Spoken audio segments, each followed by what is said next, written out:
Le Canada a toujours été une bonne terre d'opportunités, et c'est grâce à nos ressources. Les Premières Nations commerçaient le cuivre des Grands Lacs à travers le nord-est, bien avant l'arrivée des colons européens. Le commerce des fourrures a étendu le continent avec les Français et les Anglais qui commerçaient avec les Premières Nations et les Métis. Ce commerce les a menés de l'Atlantique au Pacifique où des gens du monde entier sont venus faire fortune pendant le ruée vers l'or. Les Chinois appelaient ça le Gumsan, la montagne d'or. Et l'or liquide va bientôt circuler parce que la découverte de pétrole à Leduc, en Alberta, a créé une prospérité durable. Les ressources sont à l'origine de ce pays et elles devraient nous rendre la nation la plus riche du monde. Pourtant, le PIB par habitant du Canada a seulement augmenté de 0,5% durant les 10 dernières années. C'est la décennie libérale perdue de Trudeau et Carney. Et maintenant, les libéraux veulent être élus une 4e fois. Les libéraux comme Carney, Trudeau et Stephen Guilbeault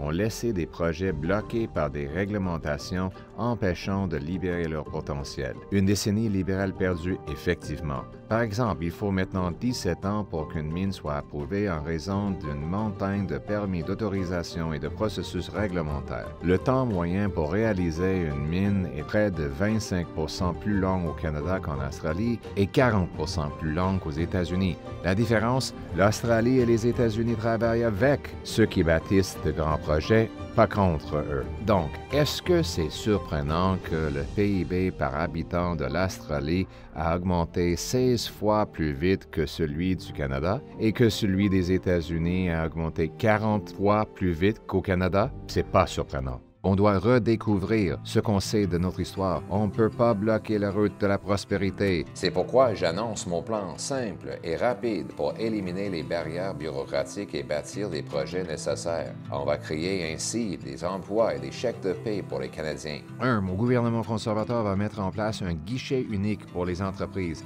Elles vont pouvoir contacter un bureau qui va gérer toutes les démarches bureaucratiques de tous les niveaux du gouvernement. Fini de s'adresser à plusieurs organismes.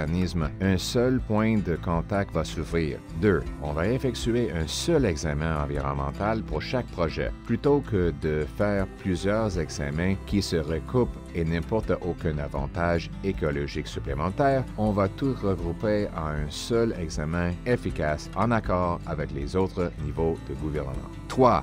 Le délai d'attente va être d'un an maximum avec l'objectif de la réduire à 6 mois. Ça va garantir que dès que les entreprises vont avoir un dossier complet, elles vont attendre pas plus d'un an. Mon but est de ramener ce délai à 6 mois. Donc, résumons, simple et rapide veut dire qu'il y a un guichet unique à contacter, qu'il y a un examen environnemental pour un seul projet et qu'il y a un temps d'attente maximum d'un an, pas de 17 ans.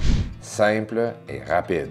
On va faire en sorte que le gouvernement ne soit pas un obstacle. Il faut accorder à nos entreprises de ressources naturelles la permission de bâtir, de déplacer, de creuser et de réparer. Ça va générer de plus gros chèques de paie pour nos soudeurs, tuiteurs, charpentiers et d'autres métiers importants. Ça va générer les minéraux essentiels nécessaires qui vont enrichir notre pays, verser des revenus supplémentaires dans les coffres du gouvernement pour financer les écoles, les routes, les hôpitaux et nous aider à devenir un pays indépendant, autonome et à tenir tête aux Américains. Enfin, ça va nous aider à rétablir la promesse du Canada où n'importe qui, de n'importe où, peut réaliser ses rêves, où travailler fort permet de mener une belle vie dans une belle maison, dans un quartier sécuritaire, protégé par des troupes courageuses sous un drapeau fier.